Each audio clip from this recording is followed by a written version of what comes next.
Welcome to Guelph Wrestle Hut. Today we're going to be talking about New Japan's Sakura Genesis. And for more highlights like this, stay tuned.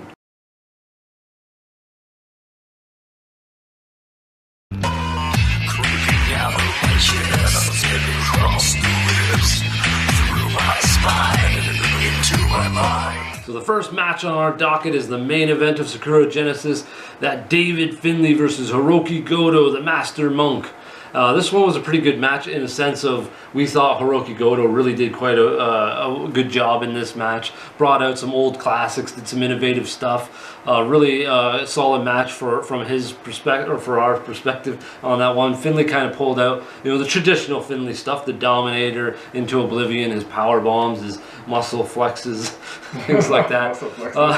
The match overall, definitely had an intense physicality to it. Hiroki Goto landing a lot of heavy stuff. Same with Finlay, though. One thing I really liked was Goto creating a really wicked reversal on a powerbomb attempt that brought Finlay's head into the turnbuckle post.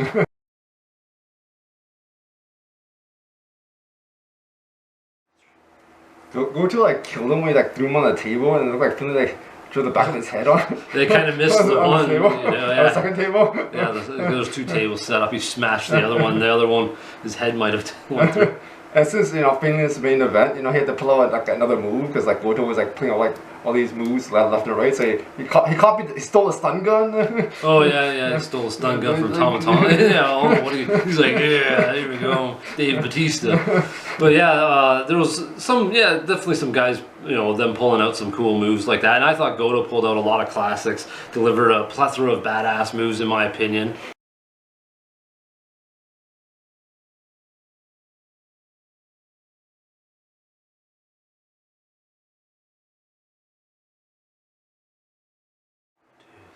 So those are some of the moves that he pulled off in the match that I really enjoyed. And I just think Goto did a really good job for an older fella too. He's still going really solid, and I think he did a really good performance in the main event in this one. Really solid work from Hiroki Goto. Next, we're moving on to quite an interesting rivalry between Evil and Yota Tsuji. I love the intro to this. It was pretty hilarious. I kind of picked up on it because I could see the jawline of Yota Tsuji, who actually was Yota Tsuji's twin brother. There is some differences. He's slimmer and stuff, but I could kind of tell, and he never lifted his head up to do that big grin that he does. And so Evil's guys all jumped him, and they're beating him up, and they're like, wait a minute. They get to the hat and coat off, and they're like, this isn't him. And then Tsuji jumps into the ring and takes them out. It's pretty funny. Yeah, those two sure look alike. I didn't know.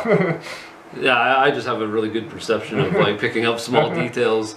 So I thought that was a nice, interesting, fun twist to the beginning of the match. Evil using his shady tactics so many times throughout the whole match. Man, they were going ham, trying to do all kinds of things. The powder in the eyes. Then Kanemaru spit his whiskey all over his face. Dick Togo with the double dick choke or whatever they called it with the garrote. You're like, that sounds horrible. That was nasty. And then his dick to dick contact move. These guys are brutally cheating constantly. Good thing Shingo came out to help save the day though. Yeah, Evil was pretty funny, he did this evil laugh. He's like, yeah. Just before he does a big move, or he tries to do a big move, or he's gonna bang somebody, he's got this big laughter, it's pretty funny kind of thing. Yeah, he definitely sounds like an anime character. I thought overall, even though the match didn't have too many big exciting high points as some of the other matches did, I still thought the pacing was good. They do a really good job of maneuvering and building things up and having mostly Tsuji worked on, but pulling out his moves here and there, like his step up Hurricanrana and his Mount Tsuji, the flying body sausage. I just thought there was so many different ridiculous twists and turns with all the cheating, and then how the flow of the match went was really nice. And I thought that kind of made it entertaining the way they plotted so much of it out. That's why I always like to watch House of Torture, even though they're evil. I'm playing his name. It's always interesting because you don't know how they're gonna cheat, but you know they're gonna cheat for sure, right? Like, you know, guys gonna come out left and right. It's gonna be chaos. It's entertaining. It's interesting. Yeah, like Toru Yano, right? Like he cheats, but like he has so many different ways. He's like stuffing stuff in his pants. He's got stuff hidden under the ring, buckets and tape, and there's all kinds of different ways. You know things are gonna happen, but you don't know how, when, or where like things are gonna play out. Like the ultimate bagging there. Like Shingo comes to save the day, and he's like, tak, tak, tak, and then like all of a sudden Evil bags him, and then Tsuji's like, all right, you're gonna do that?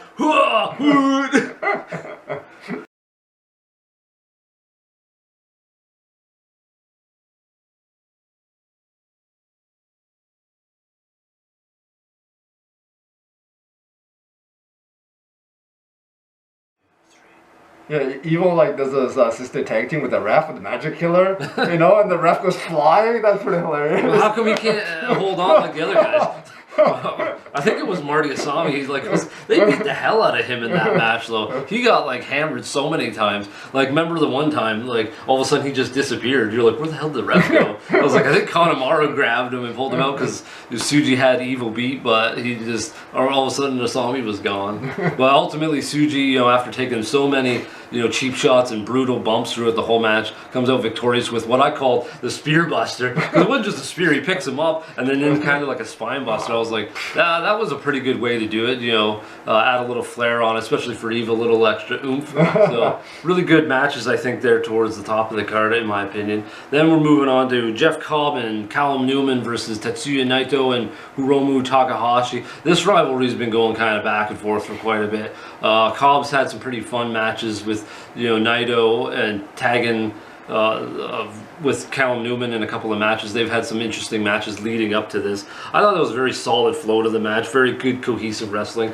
They seem to be really on point with one another, especially when they do those like 4 crossovers. Like this guy comes in, this guy comes in, this guy comes, and they do all that. They're very smooth in what they do and when and how they do it in those sequences. And Prince of Peace, they got pretty good endurance. Like I just see him like he's like booking back and forth. He's like speeding up. He's like he's going left and he's going right. He's like he gets even faster, faster, faster. Just unfortunately, there was like a spot where he was running so fast. Hiromu used the flip and he sent them all like hurtling all the way into the turnbuckles. Like that wasn't like a little flip. He sent them pretty far and fast in that one. I was like, oh damn. And then Hiromu also showed his power. You know, picking up Cobb. Oh yeah. Like dude, Hiromu's like really small, you know, he's like chucking this. Yeah, Hiromu might be like 170, 180 tops, and he's lifting 270 or so. That Cobb is.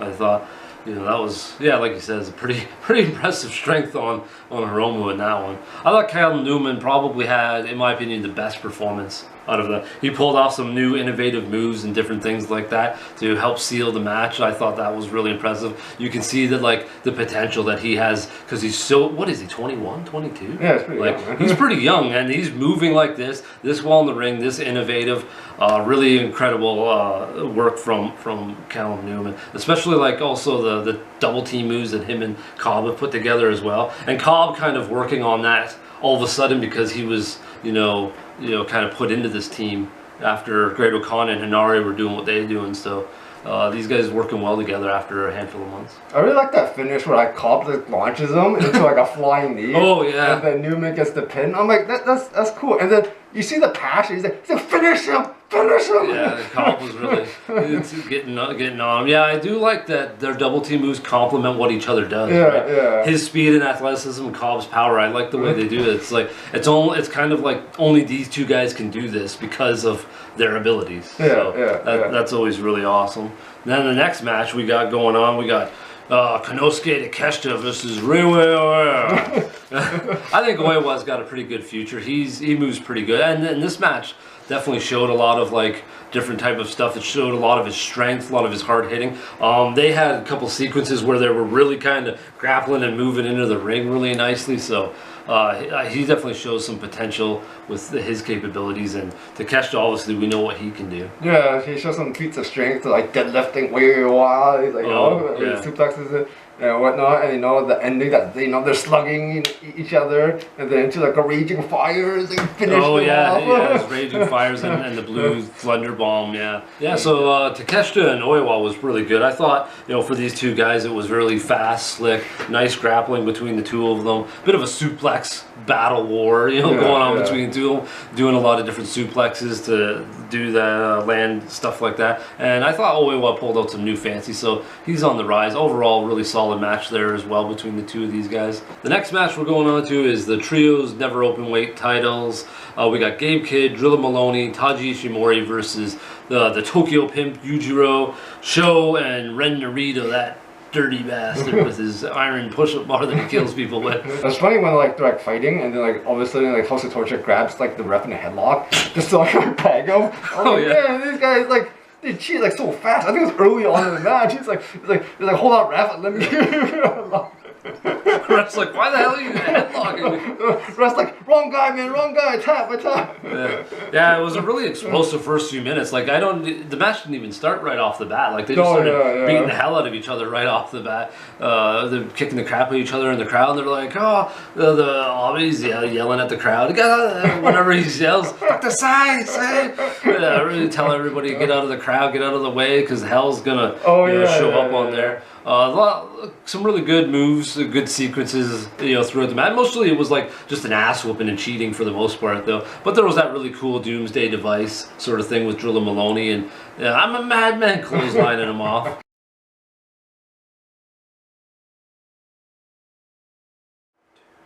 We had sequences of some crazy intense striking, you know, leading into like a really snazzy end. So, really solid battle going on between these two factions. Yeah, and like, you know, you see the rivalry with like Kid and Ren Narita, you know, he's like punching the crap out of him. He's pissed off and he's like cheating and, you know, cost him his match, you know, so he's like, you know, get some payback. And then it's also funny to see Sennedra, he's like strutting out slowly. He's got these like red boots on, you're like, what the hell's going on? Something fishy. But like, I knew this guy was gonna turn. I knew something suspicious with this guy. He's like so slow. Like he fits the House of Torture cheating versus like the angry, aggressive cheating of the War Dogs. So I'm like, I saw this turn, but it was still funny to see him, like, you know, lots of days ago come out and then turn on him with the guitar. Like, what was with those boots? He's just like, he's got those ridiculous glasses. You can see that coming a mile away, just the way he's been acting lately and things like that, and the way I think Kid and Finlay have kind of been, you know, talking down to him over the losses and things like that. So I felt like, and like this was kind of, I almost feel like it was planned a while ago for him to join, just to turn and create another angle for the rivalry between House of Torture and the War Dogs. So this gives us another twist, and then when Jake Lee comes back, that can add another twist, right? Yeah, I don't know about you, but Sennedra seems a lot more interesting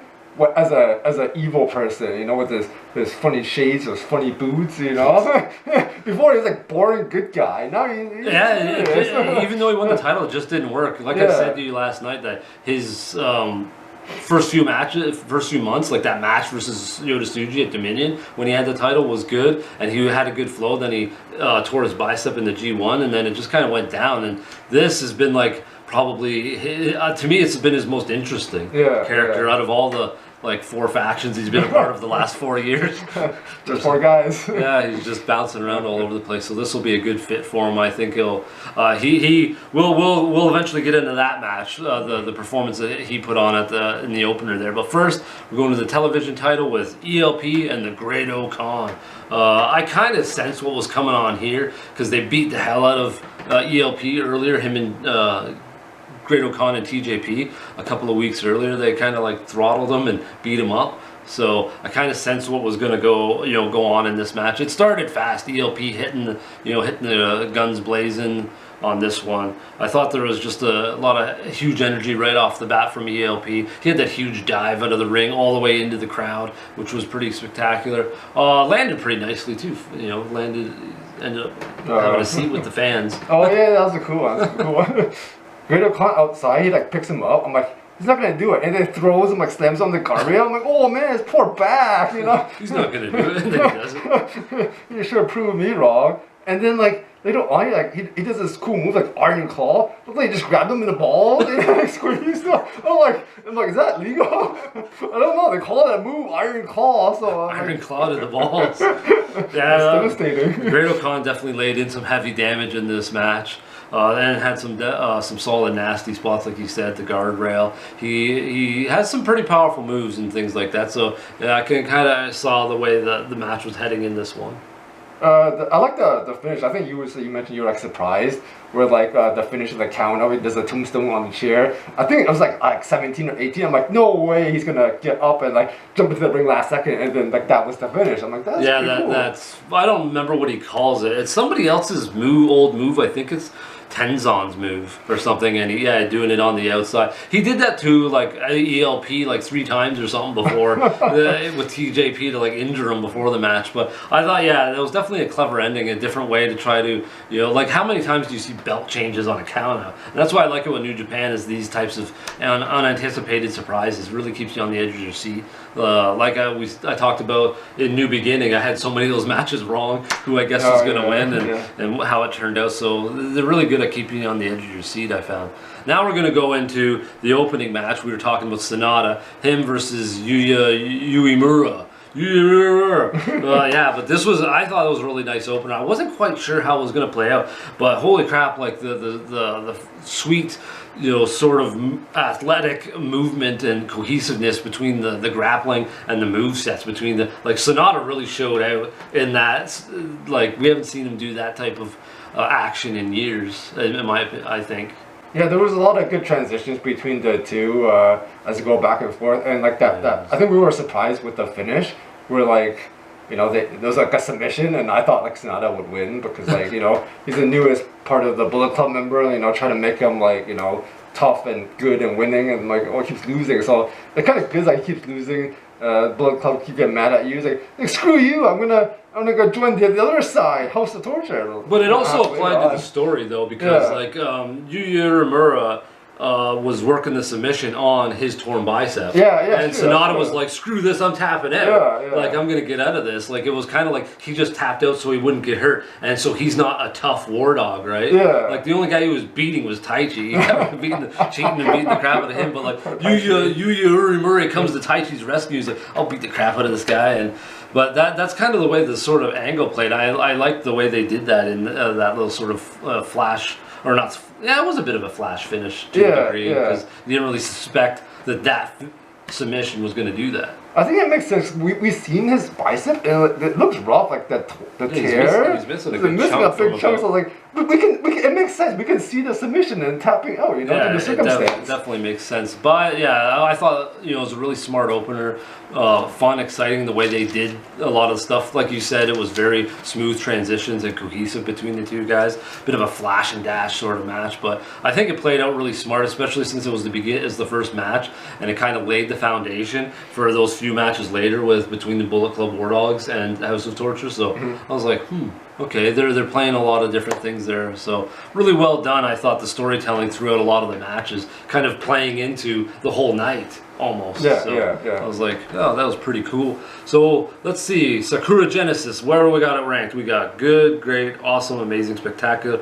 and fantastic. Where do you got it? I'm gonna say somewhere in the middle. I'm gonna say awesome, where like wasn't the best, but wasn't the worst, but some good stuff here and there. So yeah, I'm gonna say I decided on amazing just because I thought Goto had a really good performance, and he was doing it against Finlay, which is kind of difficult because we've had so many matches of his kind of be like but Goto I thought has done really well, and I was kind of like pulling out a lot of old stops or old moves and things like that, and just how he worked the match. And like, this guy's like 44, 45, and he still looks really, really good in the ring, especially considering some of the guys that are older. They they don't look as fresh or something like that. So really good, solid card there.